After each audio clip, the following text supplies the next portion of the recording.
شروع اللہ کے نام سے جو سب پر مہربان ہے، بہت مہربان ہے۔ پھر ہوا یہ کہ شیطان نے ان دونوں کو وہاں سے ڈگمگا دیا اور جس عیش میں وہ تھے اس سے انہیں نکال کر رہا، اور ہم نے آدم، ان کی بیوی اور ابلیس سے کہا اب تم سب یہاں سے اتر جاؤ، تم ایک دوسرے کے دشمن ہوگے اور تمہارے لیے ایک مدت تک زمین میں ٹھہرنا اور کسی قدر فائدہ اٹھانا طے کر دیا گیا ہے۔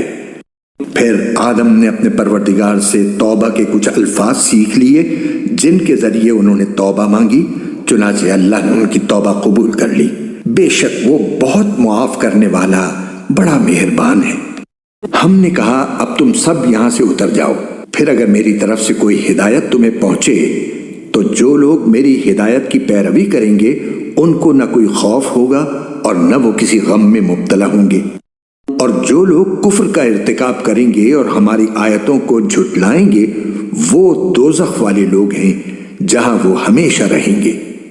اے بنی اسرائیل، میری وہ نعمت یاد کرو جو میں نے تم کو عطا کی تھی، اور تم مجھ سے کیا ہوا عہد پورا کرو